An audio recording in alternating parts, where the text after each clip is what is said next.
Hello, it's Saturday, everyone.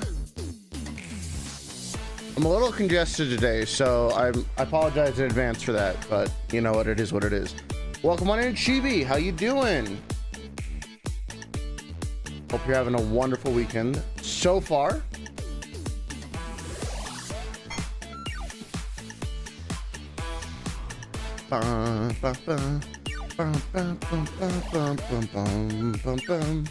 Ah, so good, so good.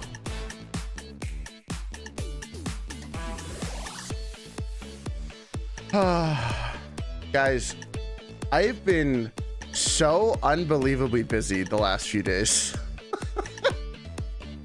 It's been a good busy, but it's been really busy. Oh gosh. I'm so tired.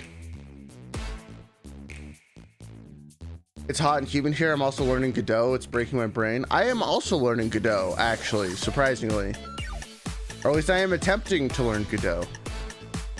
All right, let's swap over to our normal screen, shall we? We'll turn the music down just a little bit. Yo, what's up, everyone? How you doing? I have some stories that I want to talk about today before we get into the meat of the stream. But they're mostly good stories, so I hope that you all enjoy them. Let's see. So from the top, let's see let's listen to some beachside bliss today. It's that kind of nice summer day, you know. So over the last couple days, I have refinanced a lot of stuff. I've shaved off 12% interest rate from things, which I know sounds really boring, but it's really exciting to me. 12% is a lot. I have made a financial decision that I can't talk about yet that is like super good for me.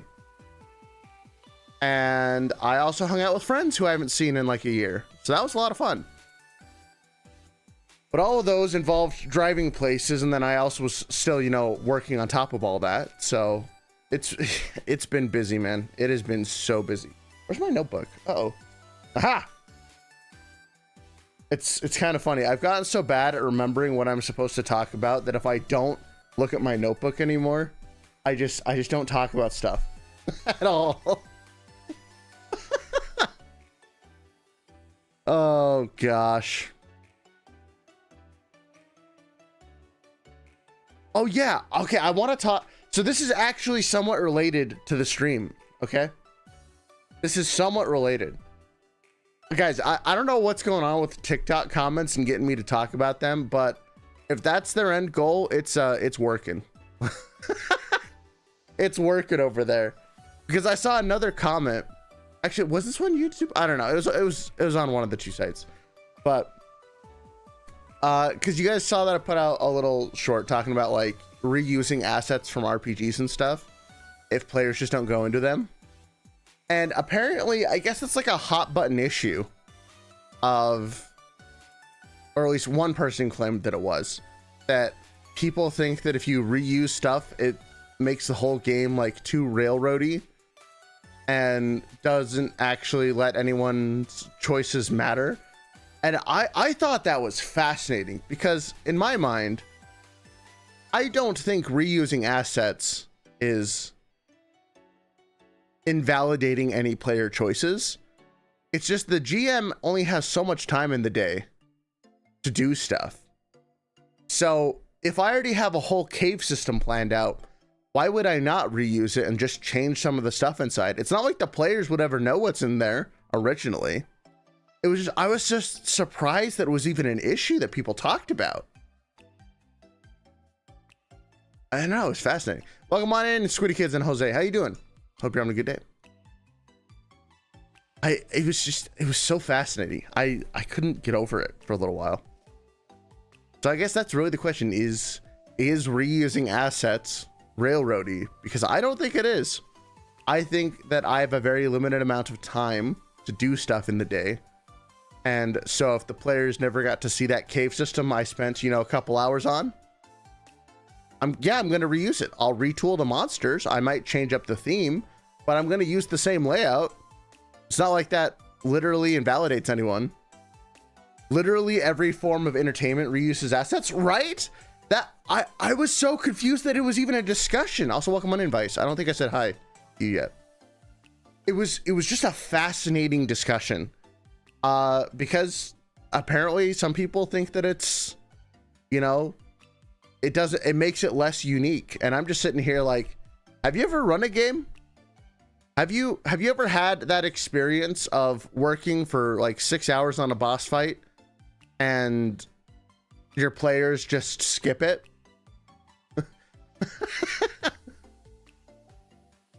You know, talking about being invalidating, what about the GM's time? We got to validate their time too.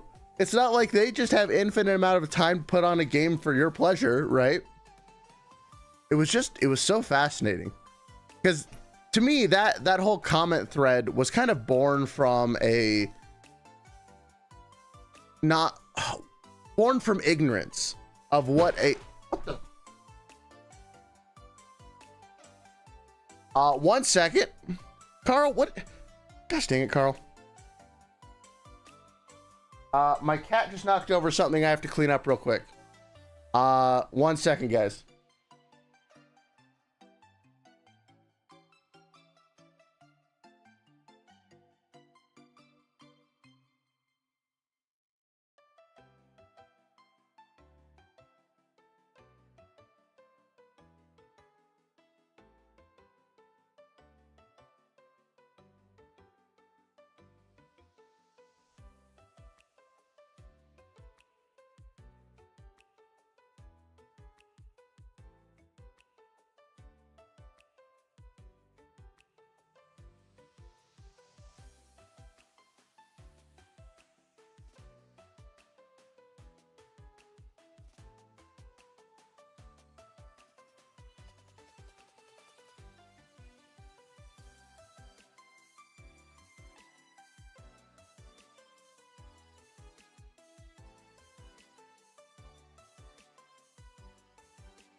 Okay, well, that was fun.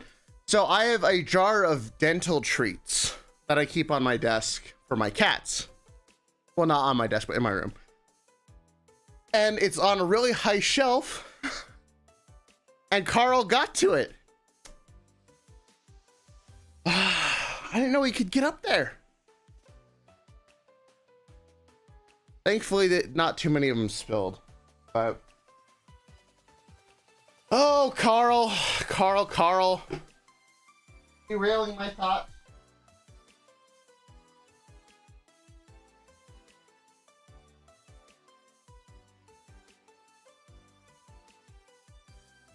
Okay. There we go. All right. That should be all of them. Cat interrupting stream. How did he get up there? He was too fat to get up there. Oh well. He's not actually fat. He's just how did he get up there? Whatever. Okay, anyways, what was I talking about?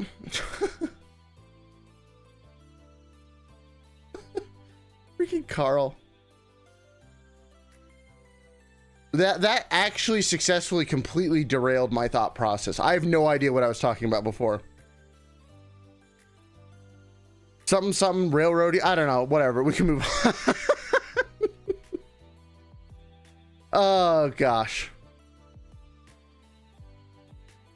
Cats will in fact find a way. Oh wait, hold on. Okay, hold on. I think I actually gonna Carl, he's trying. Hold on. Okay, I gotta go kick Carl out of my room real quick. Now, because I put him lower. He's trying to get to him again. Hold on 1 second. Carl, no. Carl?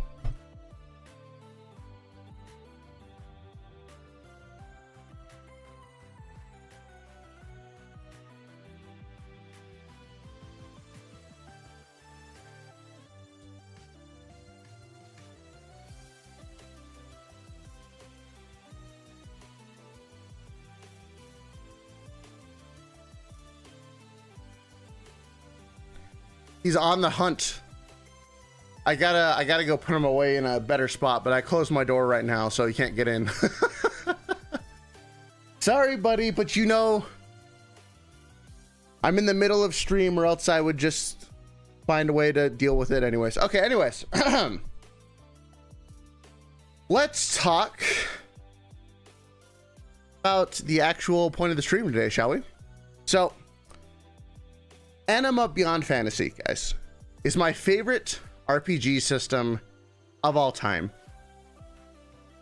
And I can't recommend it to anyone.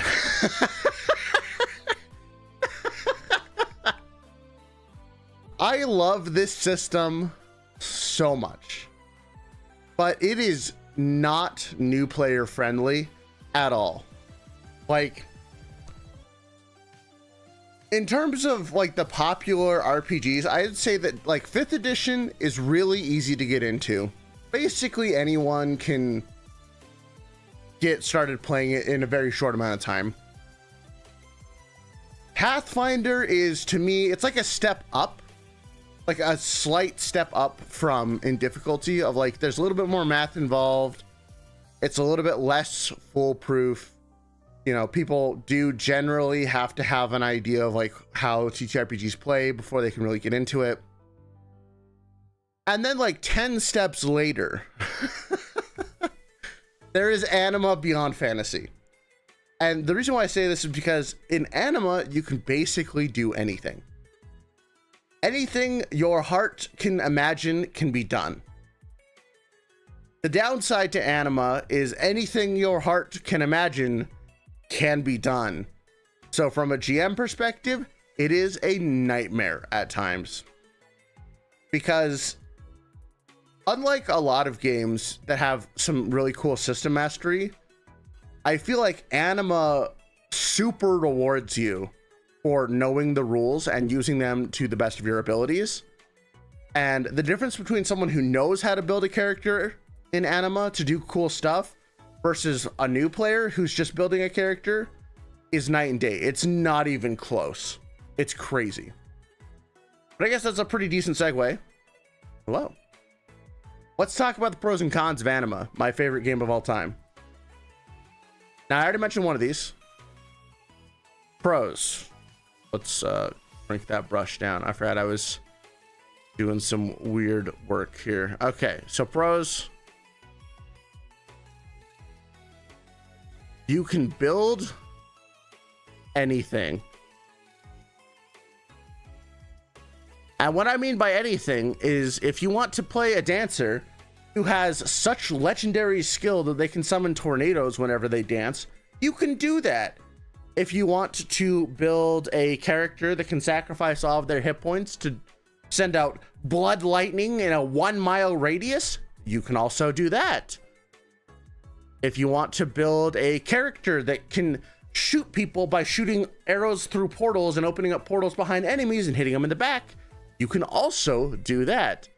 If you want to play a character who's basically a non-character, but you have a bunch of summons that do everything for you, you can do that as well. If you want to do martial arts, you can get crazy. If you want to do gigantic magic spells that can erase people from existence, you can do, like, there is really no limit on what you can do in Anima.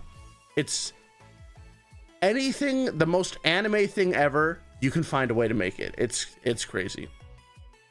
Another pro for Anima is I personally like its world building. In this system, it's a little bit on the religious side, which I think is interesting, but like supernatural stuff is generally frowned upon unless you're a member of the state and they're using it to, you know, do state or church business, I guess is the better way of putting it. I like that the system addresses that, like, hey, all the supernatural stuff might be a problem. Just a little bit. But also with its world building, they're like the gods, quote unquote, have pretty defined ways that you can like worship them, how you can gain favor with them, and they give you cool stuff for, you know, gaining favor. I really like that. What's up, Dingo? How you doing? The monsters and art style are really cool. That's another pro. Like the monsters and art are really cool. If you like the the kind of like Final Fantasy unhinged look of creature, or of, I was gonna say creatures, but that doesn't make sense. I think I was trying to say critters and creatures at the same time. But if you like the kind of unworldly look of a lot of monsters and things, or like different takes on things like the Grim Reaper, or even succubi, or like spirits of death, like they've got a lot of, or dragons. They have some pretty unique takes on as well. They have, it's very different vibe than what you would get fighting, you know, Dungeons and Dragons style monsters. It's a lot of fun. It's really, really cool. Let's see, other pros are, there is a decent amount of source material. So I think there's like 12 books that you can play with. And honestly, with those 12 books, you don't really need any more to make anything. They kind of covered all of their bases, and that's probably why they didn't make more books, is because the books they had already just kind of worked for everything. So I think there's only like 12 or 13 books total. There might be less actually, but they cover all the bases. It's great. Now let's see, what would be the last final? Oh, you know what? It is, mastery is very rewarding. Hey, what's up, Cherry? How you doing? Mastery is super rewarding. You guys are gonna just have to deal with my chicken scratch here. Basically, the more time you put into this game, the better and better and better it's gonna feel. It's crazy. But now let's talk about some of the cons, because there's a lot of them. Cons. If you thought that Pathfinder was bad with math, this takes math to a whole new level. Oh, wait, why is it auto playing? It should be, okay, well, I might get claimed for that, it's fine. I'll add in, I mean, I said build anything, but well, yeah, no, we're actually good. I'll leave it at build anything. But the cons, man, the cons, math is bad. There's so much math in this game. To make any, because like, okay, so just to give you guys an example, when you're creating a character, you have these things called creation points, and they generally let your character be really good at a thing, and you get 3 of them. So like you can be like, oh, you accumulate mana, or this game calls it Xeon faster, or you are really good at attacking one way, or maybe you have a really good initiative, maybe you're a light sleeper, and all this stuff. But then they also add drawbacks, which are negative points. So you can add even more of them, and you can have up to 3 negative points worth of stuff. Like, oh, maybe there's a powerful enemy chasing your group at all times. Maybe there's also, maybe you're a heavy sleeper. Maybe you're just straight up blind. I had a blind character once. That was a lot of fun. I think multiple people in our group have tried to make the blind character thing work a couple times, and you can do it. You know, maybe you're really good with psychics. Maybe you're really bad at psychic stuff. Maybe you're really weak to, you know, cold temperatures and stuff like that. Maybe you have a serious illness and your character's going to die in 11 months unless you find the cure, things like that. But that's just the first couple points. And then Anima is a point buy system. So if you want to spend points to get good at dancing, you get 600 points to start with, and you can spend them on basically anything. And there's different ratios of different different skills. So like making your attack go up by 1 costs 2 points. Making your dance go up by 1 might be 1 point, depending on your class. Like there's a lot of interesting stuff, but it is so math heavy. And then there's also limits on how much stuff you can play with. And so there's all this math just in character creation, and legitimately we have had character creation sessions that have taken hours just to theory craft 1 character. Because again, because you could do anything, you can do anything as long as you know the math behind it. That's basically the story of Anima, is anything is possible as long as you do the math. It's absolutely insane. That sounds awesome. No, it is awesome, but it is not. I'll put this in a con. Not newbie friendly. I would never recommend this as someone's first RPG. There is so much stuff going on that it's gonna feel overwhelming. I would actually not. I would recommend that like you played at least a couple, like several sessions. I'm not even gonna say a couple. I'm gonna say several sessions of other systems before you get into the rate, and like before you get into the groove of like what the system might be able to throw you. What's up, Empress? So like there's a lot of good stuff, but it's not newbie friendly. Also, DM's workload is like ridiculous. The DM workload, like, so keep in mind, as a player, having all of these options is awesome. As a DM, it is a nightmare because people can like with this system, people can hyper specialize into various roles. And when I say hyper specialize, I mean you can have people that are so good at attacking and also so paper thin that if anything looks at them wrong, they die. That's just a thing. This system is so hard to balance because you can hyper focus on what you want to do. It's actually a problem. Another big con is characters will die. And when I say that, I don't mean like, haha, the GM's being hard. It's like, no, literally anything in this game can kill you. If you roll really bad and it rolls really well, something that is 5 levels lower than you will just kill you. Because it's glorious crit system. When you get crits aren't based off of, oh, did I roll this amount? It's how much higher than them did you roll? And how much more damage did you do to them? So if you do enough damage, you just crit them. And like, there's a crit chart and everything. So, oh, the little kobold with like a tiny spear poked you in the heart. Well, I guess you die.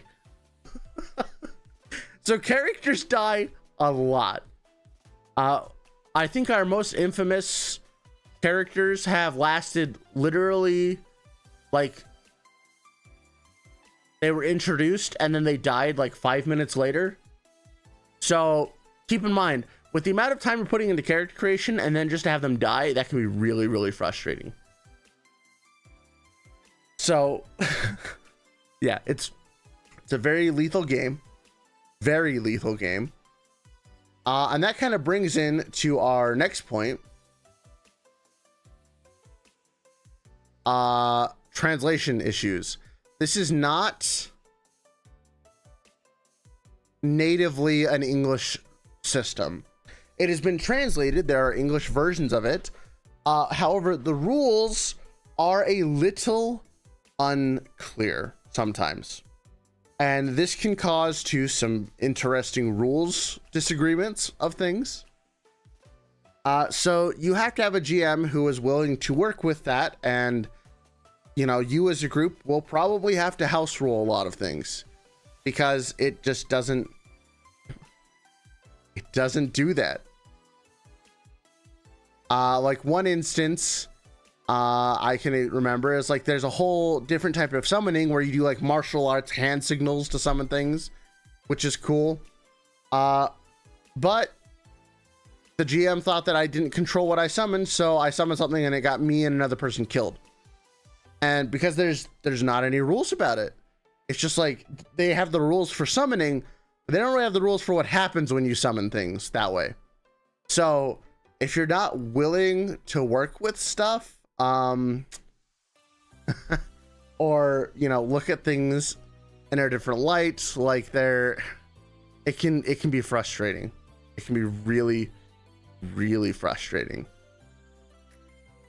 Let's see. What are some other cons? I mean, I kind of said this with mastery rewarding.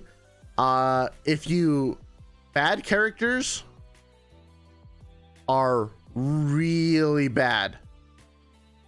So like if you build a character incorrectly, it straight up just doesn't function.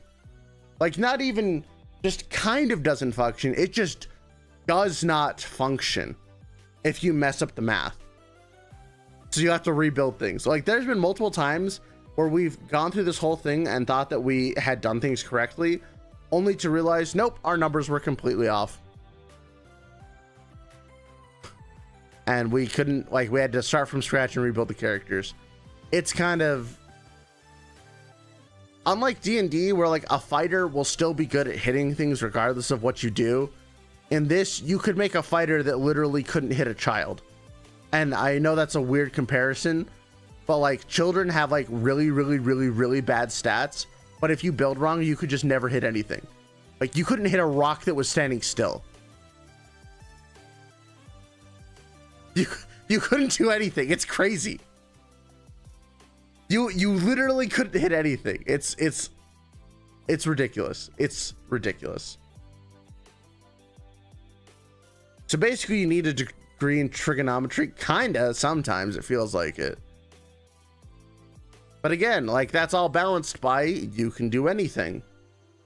So like here's just some example characters that I've had.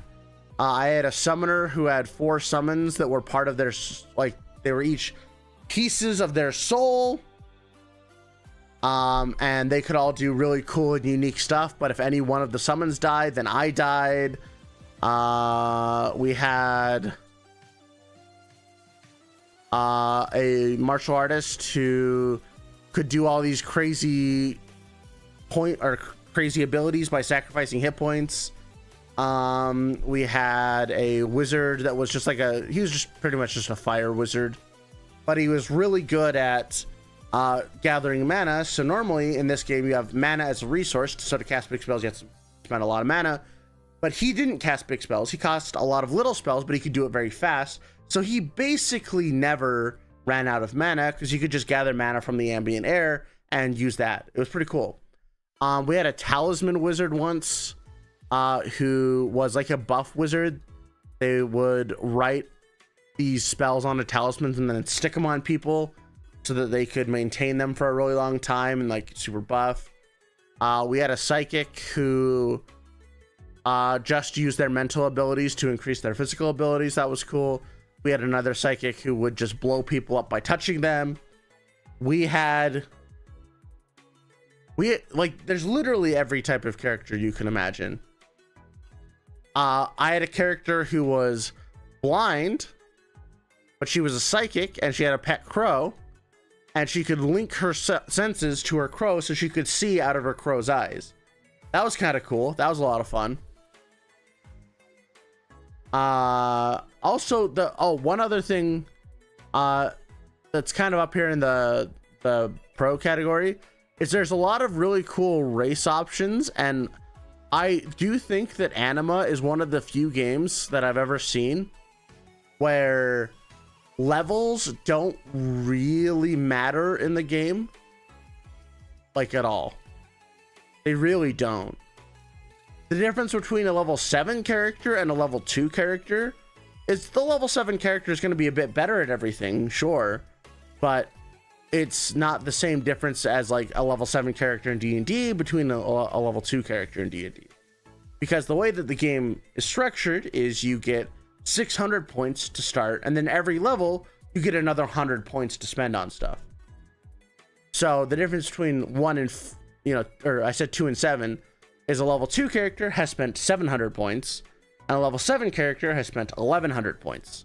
So they could be like twice as strong technically, but it's not the same as like D&D, where a level 2 character has literally no chance of ever beating a level 7. So that's just kind of cool. But what's the other one other thing that's really cool are the items and artifacts. You don't really get magical artifacts. It seems like bad scaling. It actually works out really well, Zatham, because it lets you it lets you fight things that you feel like you're not supposed to be fighting and be able to win, but also feel terrified that they're going to kill you the whole time. Also, it uses a D100 system. So when I say that like someone might have double your points in something, that means they have like a plus 150 to your plus 75.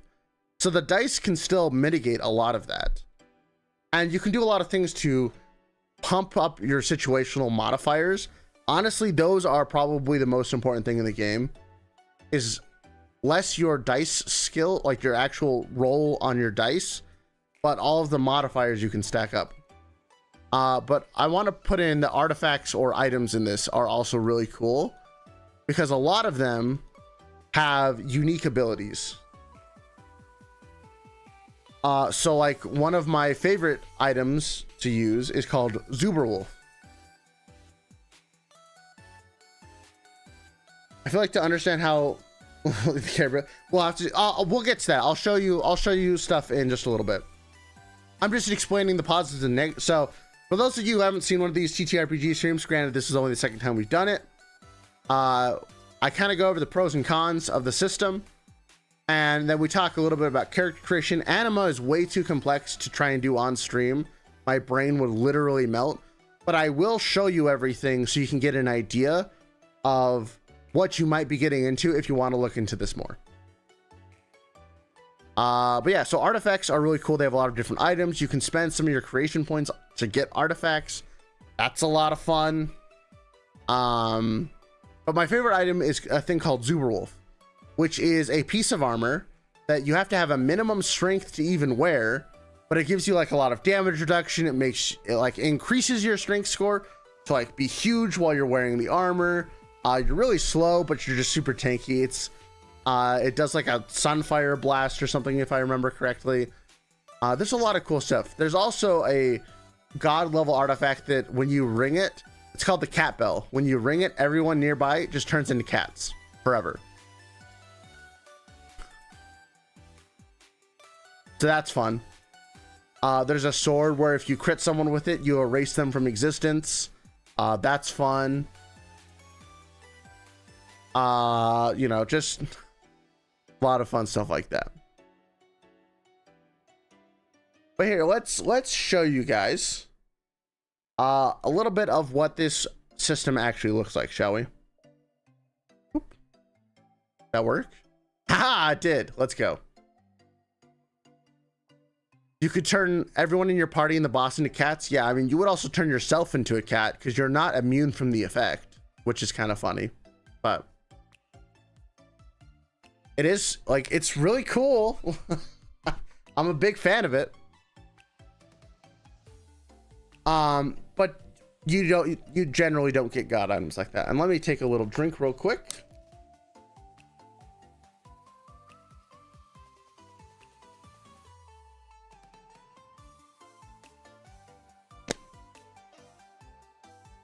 All right. So this is Anima Beyond Fantasy. This is the actual book. Here's some of the artwork for it. Let me, oh gosh, PDF is so slow. So this is the cover art for Anima Beyond Fantasy. I don't remember how old this is. Kind of old. This is the first edition book. Lots of cool shenanigans in here. But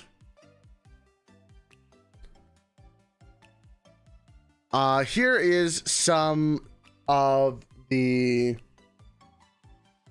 so as I mentioned before, it uses a D100 system, but not only does it use a D100 system, there's a system called open roll. So if you roll anything between a 90 and 100, you get to roll again and add that dice on. And if you roll above a 91 on the next roll, you can do it again and again. So basically you can get ridiculously high numbers if you're super lucky. This also works in the negative. You can fumble. So if you roll a 1, 2, or a 3 on a D100, you roll again and you take that negative and apply it to yourself. So this is why I said you can just die from anything, because if you fumble a defense roll, because in this game you roll for defense and offense. So if you fumble a defense roll, you usually just die.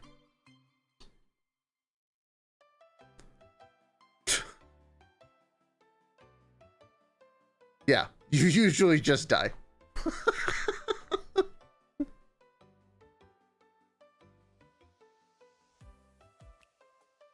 By far my favorite system. So glad you are sharing. Yeah, I didn't have time to prep the other ones, so I thought, you know, I'll do the easy one. I'll do the system that I love the most.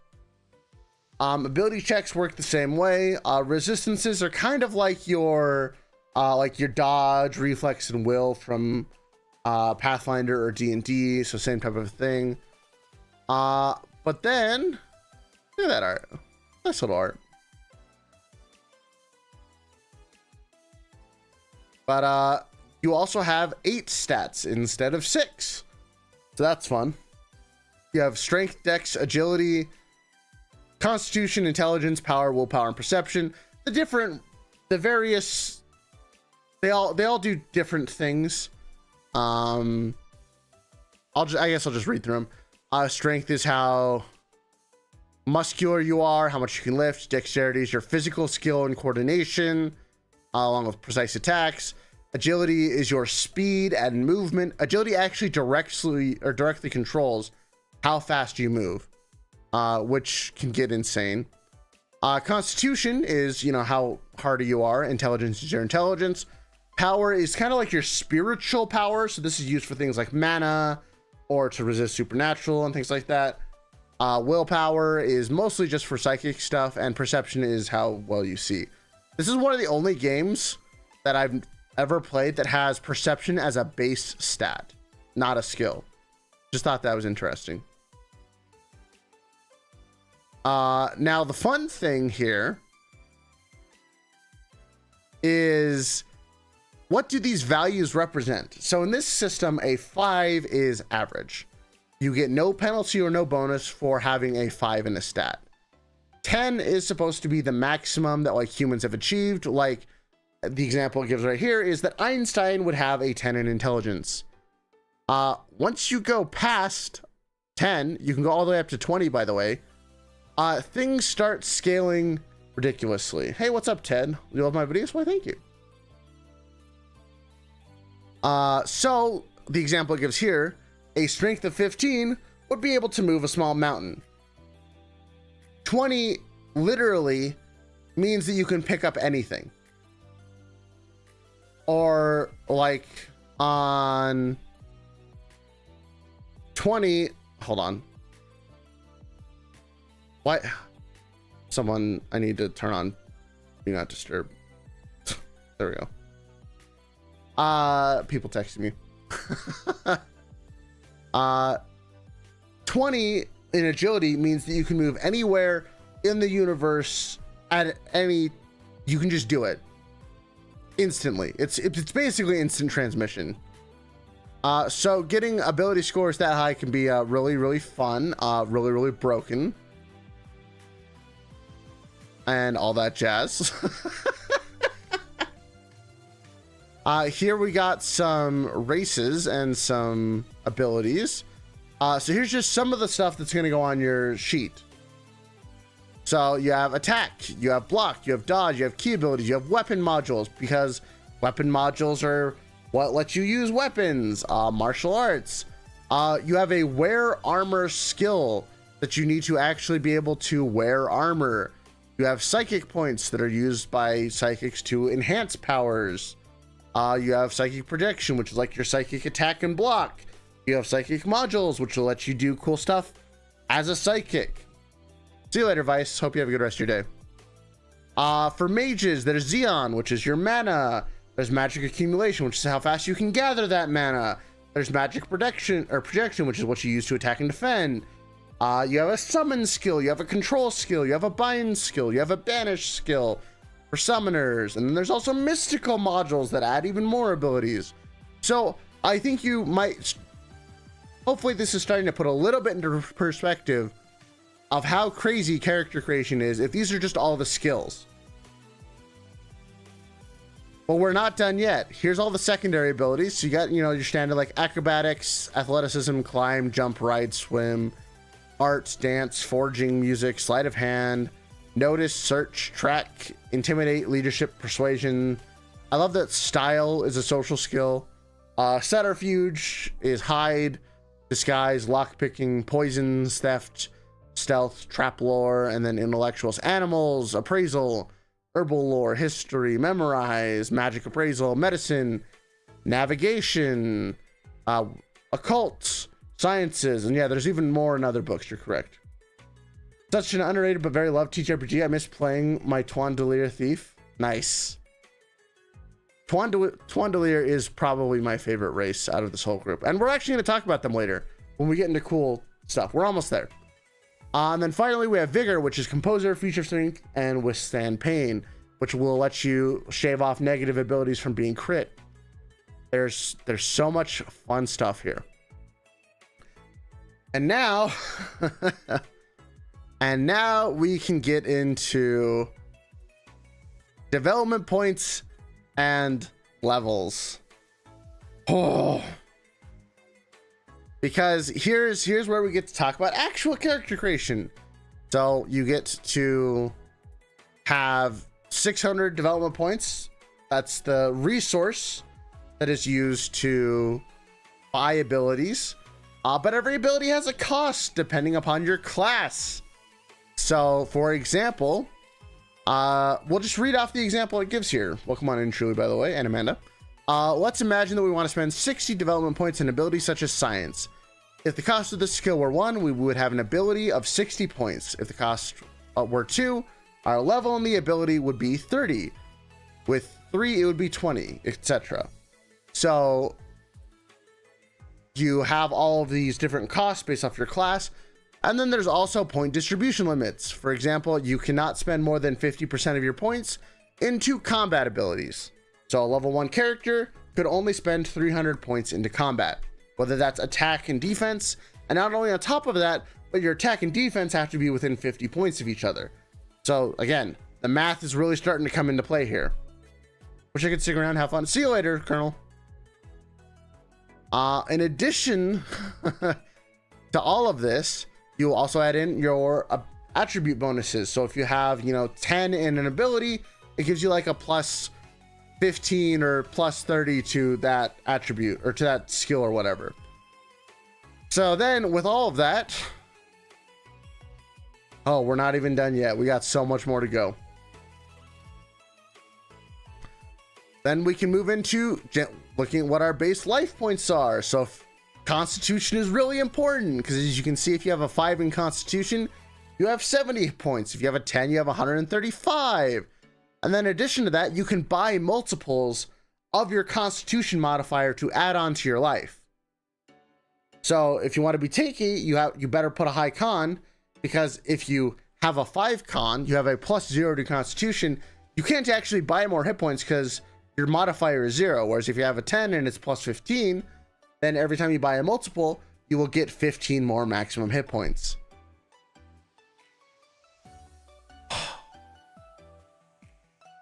And now we get into resistances, where resistances are one of the very few things that are actually just based on your level. And then they add your modifiers to that as well. So there are other ways to modify this. Welcome on in, CTE. Oh, this doesn't sound too hard, to be honest. Well, don't worry, Mortinus. What game are we playing? This is Anima Beyond Fantasy. I'm introducing everyone to it. So that's the thing, Mort. There's not a lot of complexity yet. We're still getting to that, though. And then finally, you can take these creation points that I was talking about. And so you can do things that are like add a point to a characteristic. So after you've already decided your characteristics, usually through rolling or through point buy, you can add points on. You can make your person really good at notice and search. You can add on artifacts. Is there gore? Not really. You can make them good at using 2 weapons. You can just straight up increase a characteristic to 9. But like there's a lot of other stuff here. Oh, also, you could just start off as level 2. That's just a thing. You can just do that. You can have really cool armor. You can have, you can be huge. You can be tiny. You can have a lot of fatigue points, which you can use to add stuff to your abilities. There's just, you can regenerate really fast. There was actually a character in one of our games whose whole shtick was they had such high regeneration that unless they straight up died, they could basically regrow a limb in like 3 turns. It's crazy. Is there causing what? Huh? I don't know what that means. You can also have like things like the gift. You can just have a little bit of magic here and there. You can see the supernatural, so like you can see people's souls and stuff. You can be really fast. You can gain more experience. Is there bad words? I don't know. So like you can level up faster. You can gain bonuses to an ability based off of levels. Like there's so much stuff here. There's so much going on. It is crazy. But this is just the creation points. These aren't even normal development points. Also, am I lagging a little bit to people? No? Okay, it looks like I was for a second there. But oh gosh, it's a lot of fun. It's a lot of fun. But then you can also get into disadvantages where it's like, oh, bad luck. So you can fumble on a 5 instead of a 3, or you're blind, or you're deaf, or you're a deep sleeper, or you're susceptible to magic, or, you know, there's a whole bunch of other stuff that can be on here. Again, this is all just part of the base character creation. But then is the vertical stream chat? Wait, what? Is the vertical stream chat asking if this is a family friendly game? I guess. But also I just do like the style of art. I think it's really cool. And then we have our level chart. So this is how many levels you can, or how much development points you get per level. Shows when you get to increase characteristics, which is a lot of fun. And the reason why this chart is important is because sometimes you will start off as like, oh, if you start off as a level 2 or you have a level adjustment, which this game does, that doesn't mean that you need, you know, a ton more experience. But like, let's say that, because some races will add a level adjustment to your character. So you start off as functionally a level 2 character, which means that to level up, you need to get to 125 experience instead of just 100. Yes, you are late, Blink. We've gone over a lot. You can also start at level 0 if you want. That's also a fun thing. But now I think we will actually get into why this game is math heavy. Also, my PDF reader is lagging like it's going out of style. So if I'm getting really choppy, that's why. Wow, that actually is really choppy. That's funny. Why is a simple PDF causing me so much grief? Huh, interesting. Oh well, that's what it is. Anyways. So here are some of the classes. Oh wait, no, it wants us to, okay, we're gonna show off the races first. So the mythology of Anima is there's this thing called the flow of souls. So when you die, you don't actually die. Your soul just gets returned to basically this giant river of souls, and you eventually find a new host. Nephilim, however, are races that kind of have glimpses of their past lives in them. So if you want, and they have like unique and interesting abilities, like I haven't actually played a lot of these. Like Djani are all about being hard to detect, and so they get a lot of cool stuff like, oh, people forget them really easily, or they're hard to track. However, they also get a penalty to experience at the end of every session, because in Anima you do experience at the end of session usually. So there's a lot of fun, like cool, interesting races that you can pick from. A lot of them have a main gimmick, but usually all of these races just they give you a small penalty to experience to, like, oh, this one has wings, or this one can you do some cool abilities around emotion, or like the Ebudan have a great purpose, and once you fulfill that purpose you become a full-fledged Ebudan and have cool abilities. Of course there's cat people who have a whole bunch of unique abilities, like being able to see magical essence and to cure things and all this other fun stuff. The Duke's Zerist was a popular one, where they're really hard to kill, but they can't wear armor and stuff like that, or they can't wear wood armor. But then we'll talk about some of the really cool races a little bit later. But then you choose your class, and again, here's where all the math comes into play.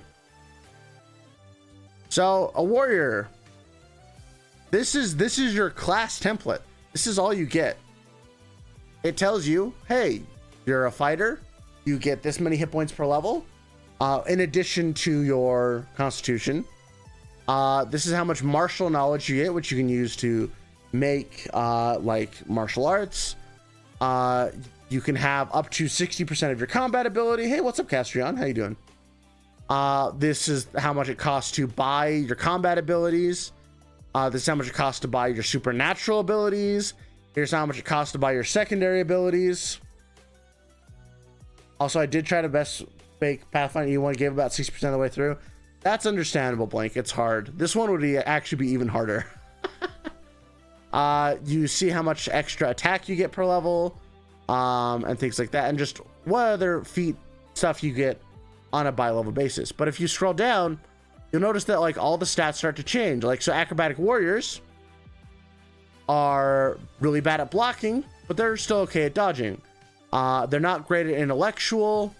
They get a bunch of bonuses to a lot of secondary skills, and stuff like that. Or like paladins, who are really good at, being social. Like their social stuff costs 1. It only costs them 1 to be social, for any of the social skills. They're also really good at banishing, even if they're not great at the rest of magic.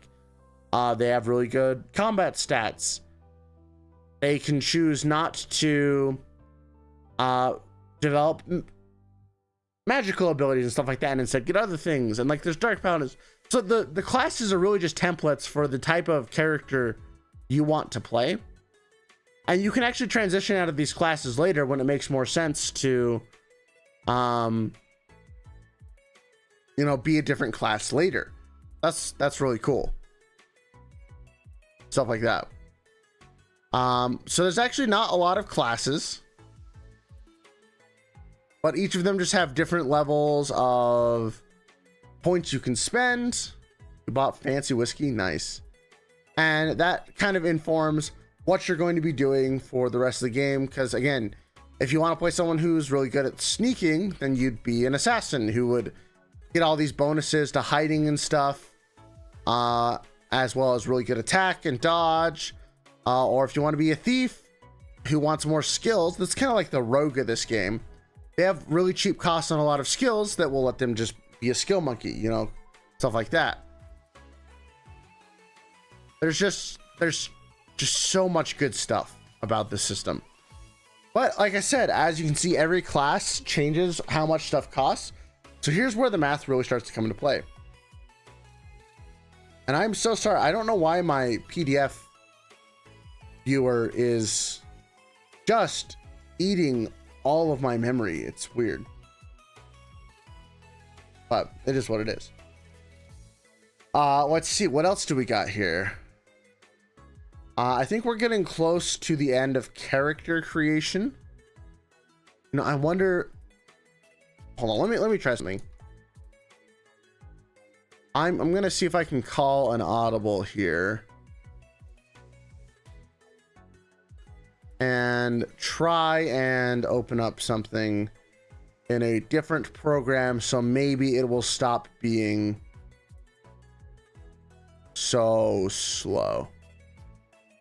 It is a giant PDF, so that's probably why. Okay, let me try something. Let me try something.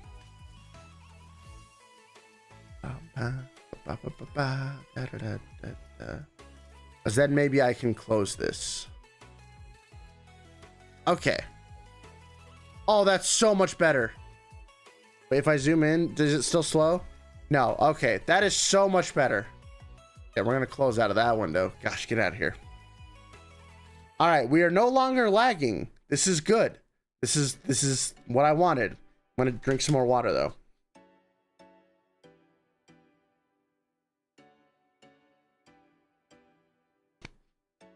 Ah, much better. Because I am talking a lot. Okay, so as you can see, there's a bunch of classes. And now we're going to talk about some of the secondary abilities and stuff. So here is the chart of what normal actions are considered. So like this is kind of like your DC chart for a lot of other classes. So difficulty 20 is easy. Basically anyone can do this. Easy is, you know, something that we're all pretty okay at. You know, again, doesn't really require a lot of knowledge or skill to do. Moderate is where we start moving to things like, oh, maybe you need to know a little bit. Difficult is, if you haven't trained in this, it's probably going to be very hard. Very difficult is the upper limit of what normal people would get to. Absurd is a very hard DC to hit. Like that's where you're starting to get like, oh, I'm specialized. Almost impossible is you basically have to be built to do this. Impossible is, again, you have to be specifically built and dumping a lot of features into it. Inhuman is this is the one thing in life that you are amazing at. And then Zen is basically impossible. You can do, if you get a Zen roll on things, you can do anything like riding a beam of light or summoning a tornado with dance, things like that. So there's a lot. Here's just some of the skill modifiers, things like that. There's also, there's also like materials and stuff, so you can craft weapons out of different materials. Everything has a quality score of like how good your weapon can be. Generally, like really high quality weapons and stuff give you a huge edge in combat. Life and death in Anima. I don't fully remember everything about how this works. It's been that long. Sorry. But it's very easy to die. And normally if you get hit really hard, you have a penalty and you don't recover penalties very quickly at all. So like if you get crit and you get like a -50 penalty to all your actions, you heal usually at like 10 per day. So it'll take you 5 full days to remove that penalty, and you're only healing 20 hit points a day. It takes a long time. Anima is a very brutal system when you get hit. Unless you have like healing magic, which even then sometimes only like halves the penalties and stuff. Getting hit is very, very bad. Oh, here's some of the charts that I was talking about earlier. These charts are beautiful. So here is how quickly and absurdly attributes scale in Anima. If you have an agility of 1, you move less than 3 feet a turn. If you have an agility of 5, you move 65 feet in a turn. If you have an agility of 10, you move 110 feet in a turn. If you have, if you have 15 agility, you move 800 feet in a turn. And if you have 18 agility, you can move 3 miles in a turn. And if you have 20, you can just move anywhere instantaneously. And here's the weight index, just for fun. If you have a 12 strength, you can pick up 2,000 pounds. If you have a 15 strength, you can pick up 100 tons. Like, it scales crazy. Turns in Anima are 3 seconds. You go fast in Anima.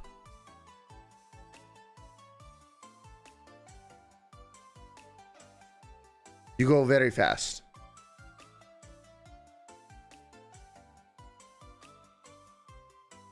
Also, Anima, you roll initiative a lot.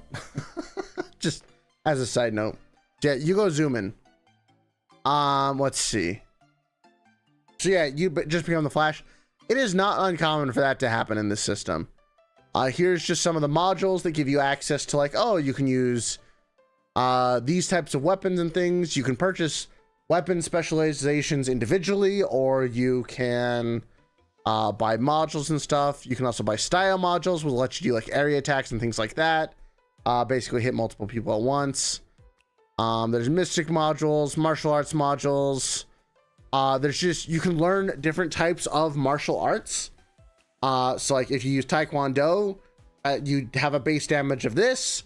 If you use Capoeira, you have a base damage of this, and it uses your dance skill. So like there's like, they actually really tried to do all the martial arts right. And there's actually a book where you can learn advanced martial arts that add even more stuff onto this. So if you want to do Kung Fu, you can do Kung Fu. It's great. Oh, here's actually some of the martial arts. I know a book added more later. But oh God, the art in this book is so good. Here's just equipment. We don't really have to cover this too much. Things are pretty expensive in this game. Unlike a lot of other RPG systems, you don't really get a whole lot of money unless the GM is giving it to you through quests and things. And to get upgrades to things, it's not just like, oh, it's a little bit more. Like here's an example. Mediocre quality of something is half the normal price. Decent quality is ×1. Good is ×2. And luxurious is ×10. So things can get out of hand real fast. Just from listening, it sounds like Anima is a good system to use for Magical Girl campaign. It could be. Here's just a lot of various stuff. A lot of cool weapons. Weapons in Anima have a base damage. So when you hit someone, you're comparing the damage right here. They also reduce your initiative by a certain amount. They have a strength requirement. They have different types and abilities. Because the way that Anima works is with damage is not just if you hit someone, you do 70 damage. It's actually, we'll get to that. There's a whole chart for this. Just more weapons, more weapons, more weapons, a bunch of different armors. There's armors that cover different places, and you can stack armors like soft armor and hard armor. So there's a lot of cool stuff you can do with that. Different types of helmets. All right, so combat. You have a number of actions depending upon your dexterity plus your agility. Most people will have 2 to 3 actions. This reminds me of Big Eye Small Mouth. Kind of, yeah. It's not a bad comparison. So like, here's just some of the actions. So if you're really dexterous, you have a ton of actions that you can do, but the more actions you take in a turn, the bigger penalty you have to taking actions in a turn. And some actions are passive, like defending against an attack is not an action. Drawing your weapon is not an action. Moving 1/4 of your movement value is not an action. So stuff like that. But here is, God, I love this art. Okay, here is the combat table. Oh, baby, you better be ready. So when you attack someone in Anima, if they dodge by high enough, they not only, or they dodge or block, they not only get to not get hit by you, they get to hit you back with a bonus to their attack roll. So if someone attacks you and they only hit you by 20 to 29, they actually don't do any damage to you, as you can see by this chart. If you have an armor type of 0. If you have an armor type of 10, they have to hit you by over 100 to even do damage to you. And if they don't, then, and they don't beat your armor, then guess what? You get to hit them back for this bonus to your attack. So things can get really crazy. And like, even if you do hit someone with an armor check and you beat them by 120, you're only going to do 30% of your damage. Counterattack is encouraged. Yeah, this is why having good defenses is good. Like but honestly, with Anima, the best situation to be in is to never be on the defensive. Because once you're on the defensive, if you roll bad, you just die. But like, there's a lot of extra math in here that goes into like, okay, well, you rolled this, they rolled this, compare the numbers. Oh, you do 40% of your damage. Your weapon does 70 damage plus 15 for your strength. Okay, so you do 40% of 85, which is this much damage, and you hit them for that. And then you compare that to their hit points. If you have dealt more than half of their remaining hit points, I think it is, or is it 10%? Hold on, where's crits? Because we're gonna get into shenanigans. So no plot armor. I want crits. Criticals. It is, if you do, I think it's 10% of someone's health, you crit them. Let me just check that. God, this art's so good. Let's see. Oh no, okay, so if you hit them for half their life, you crit them. And then you get a roll on the crit table.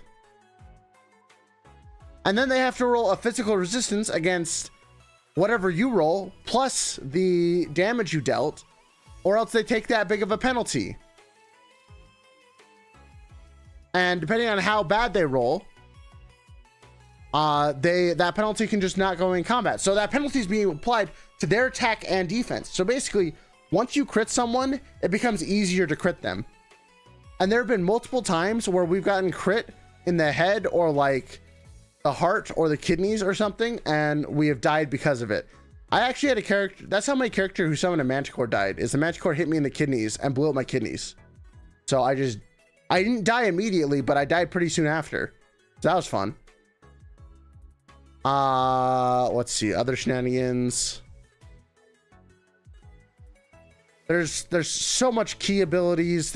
You can build different techniques. So basically you can be like Naruto and like do hand signals and cause lightning and stuff to shoot out, or open portals or move really fast. And like, there's really not a limit to anything that you can do with martial art stuff. Like, you can have a technique that's active all the time that just gives you a plus 100 to counterattacking, or you can have abilities that just, instead of rolling your defense, you just have this number as your defense. It's like there's a lot of really cool stuff you can do with this. But again, this all comes back into math because things cost different martial knowledge, and you can have different levels of sacrifice. You can add them at different levels, and there's a difference between a level 1 technique and a level 2 technique, and you have to have at least 2 level 1 techniques before you can make a level 2 technique. You need to have at least 2 level 2 techniques before you can make a level 3 technique. And sometimes they stack on each other, like where one has to be active and then you activate another and then you activate another. And there's like the whole Death's Gate system that's in another book, where instead of doing techniques, you open up the gates of death, which increase your abilities, but usually, cost you a thing. And if you open up the 9th gate, you die after the combat's over. It's like a lot of fun stuff there. So much martial artist stuff. And then magic is actually probably one of the more straightforward things. Spells cost Xeon, and you can only cast spells by gathering Xeon. That's one of your actions, and then using it to cast the spell. So you don't just know spells and can cast them. Your ability to gather mana is actually a huge part of mages, because if you can do it really fast, you can cast these giant spells, but then your mana is gone and you don't regen mana very quickly. So using spells optimally in this system is kind of necessary, because it's not just like, oh, we sleep, we get all our mana back. It's, oh, you sleep, you got like 100 mana back out of your 1,000 that you have. So mages can be very technical. In addition to that, if you're really good at accumulating magic, you can just use magic from the ambient area, but generally that's not enough to cast huge spells. It's enough to just cast like things that are like shields or things like that, which are the mage's primary method of defending themselves. You choose spells to learn. Spells go from, well, there's I think there's 7 or 8. No, there's 10 paths.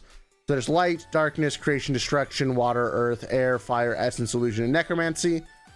And they do anything from like, oh, you form an armor of light around you that protects you, to some of the higher level spells that Holocaust of Light, that just hits everything in a 1 mile radius, and you can just keep on adding stuff to it to do more and more damage. That's actually another really cool thing about spells is you can gather energy to cast the spell, but then you can also amp it up by gathering more mana and dumping more into it. So like added effects are like, oh, it adds 10 base damage and it doubles the range of the spells or stuff like that. So there's a lot of cool ways to amp it up. If you're good at accumulating mana, could you steal mana or someone else's spell? Not usually, but if someone's accumulating mana, you can hit them to make them, like, to interrupt them. So I really do like the spell system. I think it's really cool. There's a lot of fun spells, and each tree of magic kind of has its own unique flair and take on everything. It's a lot of fun. Creation is actually one of the funnest ones, where you can just create objects and use them in battle, or it's a really good healing one and things like that. Man, my voice is already scratchy. That's crazy. But you know, really, just the magic system is really cool. We're gonna scroll past it because there's just so much magic. And then we've got so much magic. I think there actually are counter spells in this system. There's also free magic. So these are spells that literally anyone can learn. They're not tied to any specific tree of magic. You can just do that. Yeah. And then there's also summoning. Summoning has its own thing. So you have to summon creatures, and then you have to bind them to make them stay on the plane and listen to you. And then you can also banish them, which is really fun if things from the River of Souls or the other, oh shoot, what's the other world called? I forget. There's like a mirror world that's tied to the physical one in this one, that things can cross over from there and you can banish them away and stuff. So that's kind of fun. Basically anything supernatural can be dominated and forced to do your bidding. But sometimes, if you fail to do summoning stuff like binding, you become,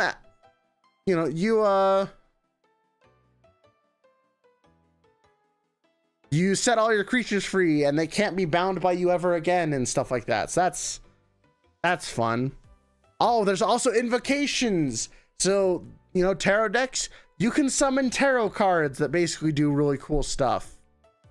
They're called invocations, and they're actually mostly similar to what you would expect from tarot cards, but like, that's just kind of that's another one of the summoning things, is you can summon these cards and they will do stuff.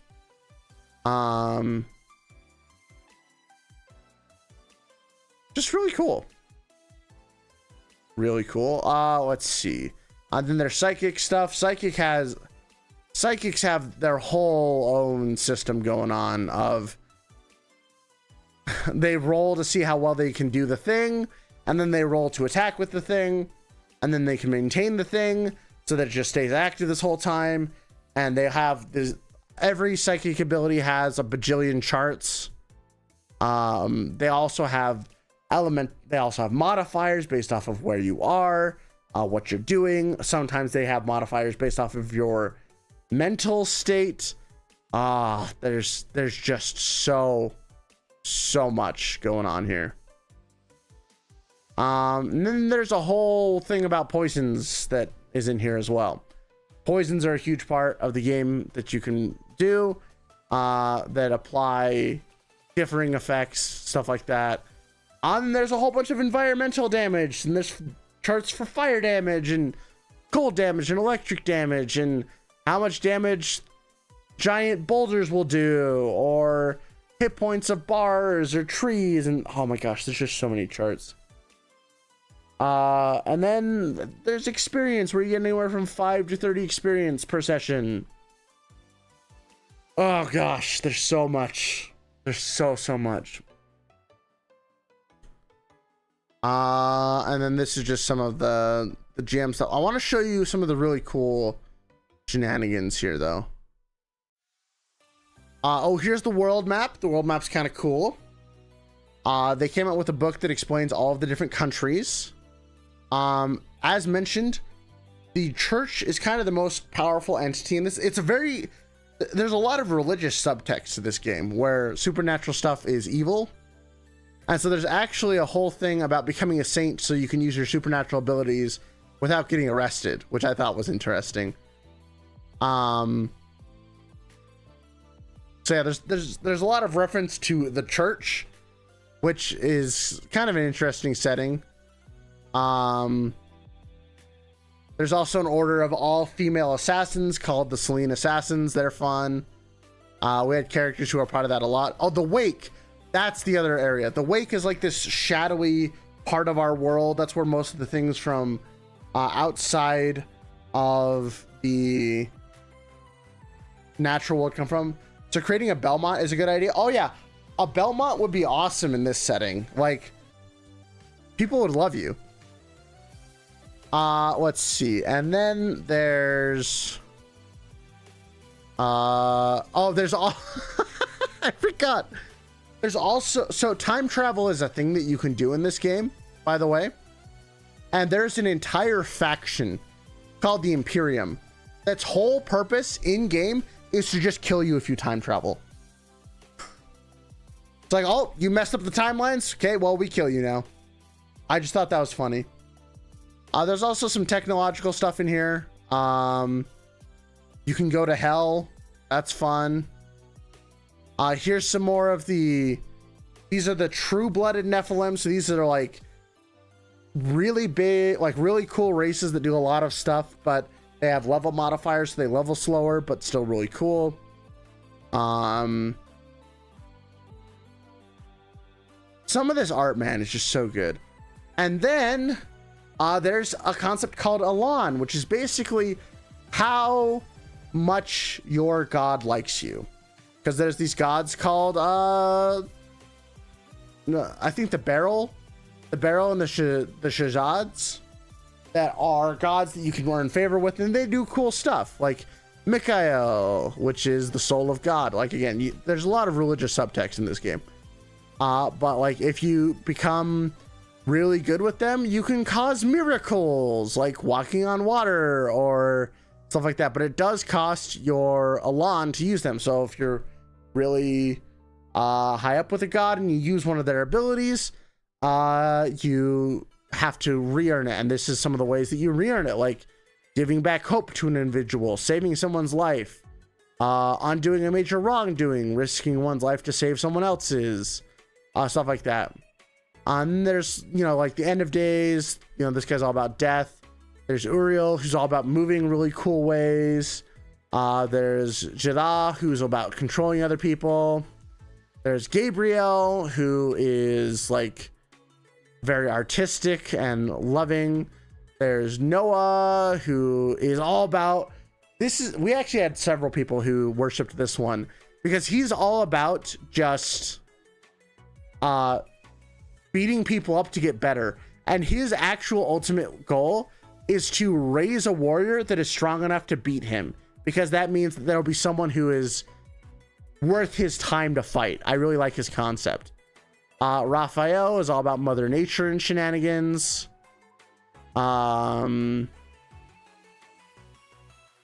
Erebus, I don't remember what he does. He's all about fear. Azrael is all about being a hero. Abaddon is basically just haha villain, funny, evil. Betterkiel is all about being perfect. So he's like Korn, less kill everything and more fight everything. Yeah, pretty much. Then there's Ariel, who's just all about chaos. You get bonuses for just leaving things up to luck. Edemiel, who is the spirit of emptiness. She is actually super interesting. She is all about like pleasure and apathy. She's so weird. She's so interesting because she has all these things that are like, oh, you can do desire and stuff, but then you're also trying to make people just not exist. Like, you are the embodiment of emptiness. It's so interesting. And then I don't remember what Masigus is. We never had anyone who took this one.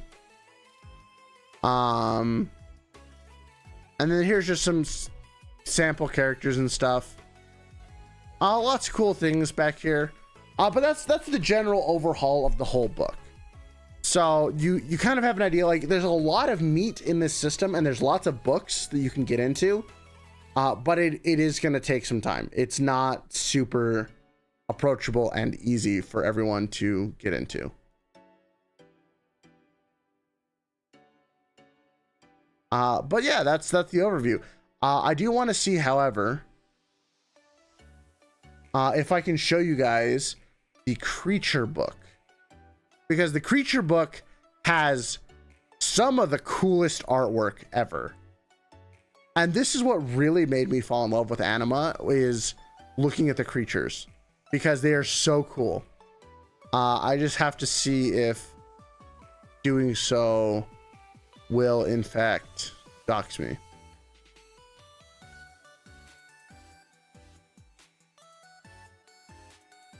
Because I think a lot of these have like my real name tied to them. No, okay, we're good. We're good. Awesome.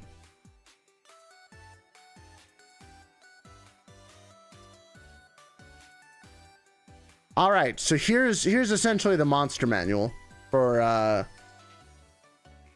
Anima. One of the coolest artworks. Hey, what's up, Lin Chan? How you doing? So you like just, this is what I mean by like Final Fantasy style art. Like, oh, so good. They really upped their art game from the original book. Like, oh, just so good. Like, here's their take on an elemental. Here's their take on an air elemental. An earth elemental. Like, look at this. Isn't that sick? Like, isn't that art just cool? Oh my gosh, I love this so much. I love it so much. We'll just scroll through a bunch of these. I think everything in here is fine. Here's like the Demon King of Waters. Oh my gosh, it's so sick. Just like, oh, this art, it's so good. Here's their take on a Banshee. Here's a, I don't even know what this is, but it looks cool. We got just some more chaos aberrations. We have a light elemental. This is a Belfi. We got a weird magical aberration thing. This would be terrifying to actually fight, by the way. We got a Void Knight, some plant things. an undead chimera. So the Chichuse, like this is their take on like the spider drider concept. Very cool. I just love the art, man. Oh, you'll see a this is their take on Cerberus, the gatekeeper of hell. I thought that was cool.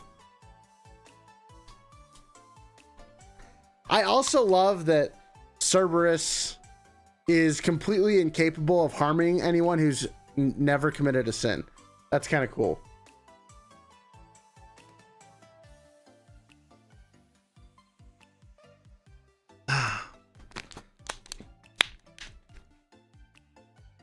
You're gonna see a succubus here in a minute, I think.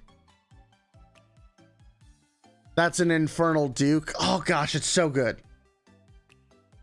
Jinn.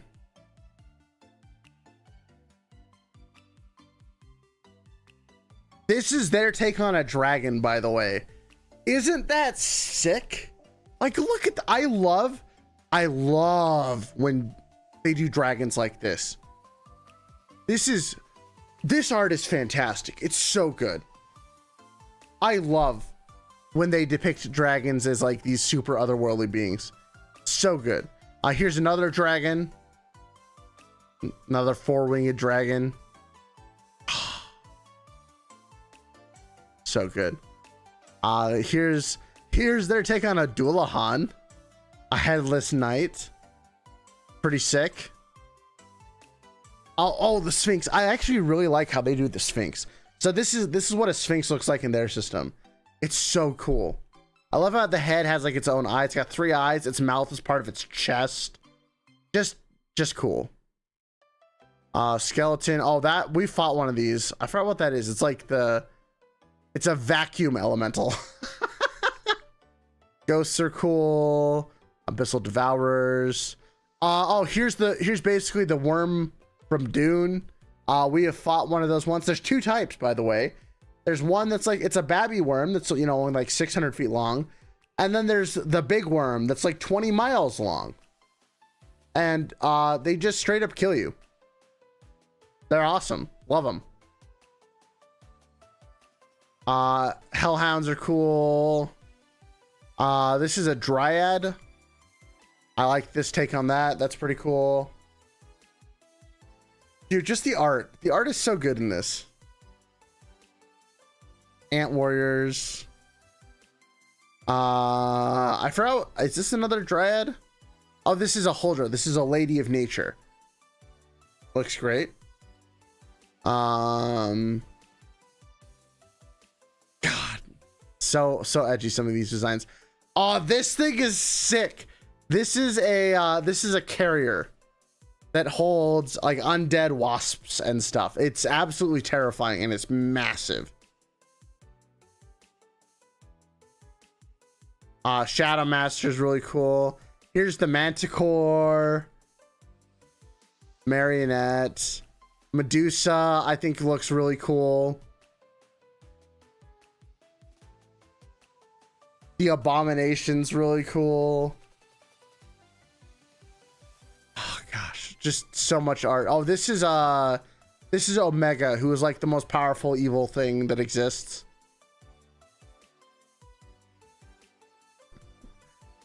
Oh my gosh, just so much good art, man.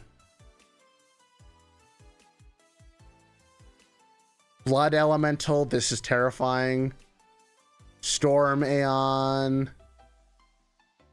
Seraphim. This is so good. I love this stuff so much. Oh, there's their take on the Grim Reaper, the Shinigami. Just more cool art. A weird symbiotic thing. There's a succubus. They're called Lilith, I think, in this one. There's the other Grim Reaper. Like, that's the super Grim. Or no, wait. This is a Valkyrie. Oh, gosh. They look so cool. And here's where some more races are. So there's, like, the Deva. who have a third eye that can do a lot of cool stuff. They're very spiritually inclined. We have the Vitala, which are basically just vampires. We have the Tuan Delir, which are the coolest concept for a race I've ever seen, which are basically like beast people, but they're not like, they're like partially transformed. So their whole shtick is that they have like animal parts and are really creepy and tall and very powerful, but they're not like, haha, I'm cute. It's like, no, I'm kind of a weird twisted thing, but like they still look cool. So, oh gosh, just so much stuff, so much good stuff. Oh, also you can see the comparison of sizes and things. So like, here's the so there's Lucifer. He's 48 feet. This is like the Stormayon. He's 1.5 miles tall, kind of a deal. Like, it's crazy. It's actually crazy. But yeah, there you guys go. That's kind of the overview of Anima. There's a lot more books and stuff I could go into. Like, I could show you a lot of the magic items. I could show you a lot more of the martial arts and magic and stuff. Like, there's a lot of really cool stuff out there. But yeah, that's it. That's Anima in a nutshell. That's what I wanted to show you guys today.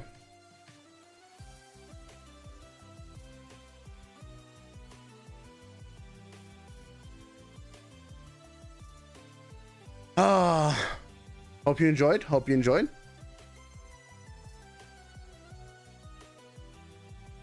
It's kind of all I had on deck for the day.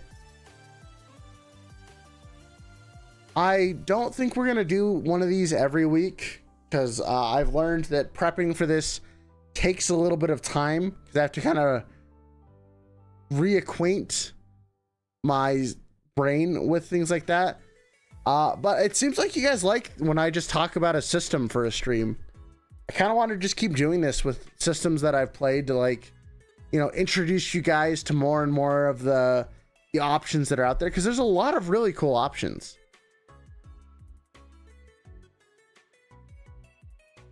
So, yeah.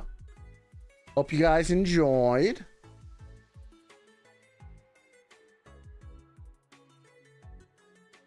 We'll probably be calling it just a little bit short today,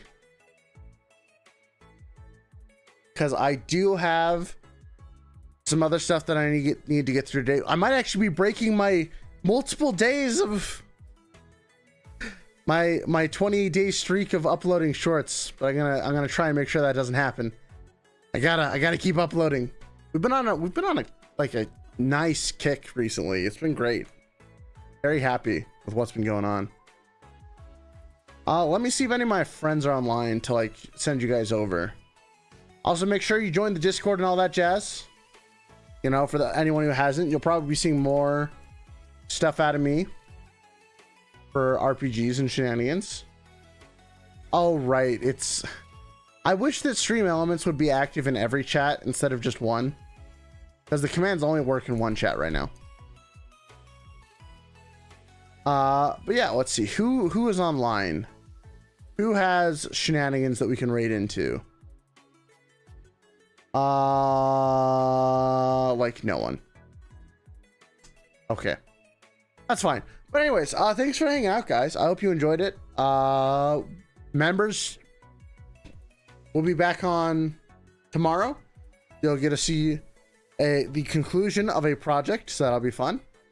And everyone else, I just hope you have a good rest of your day. And thanks for dropping by. And I will see you all next time. Bye-bye.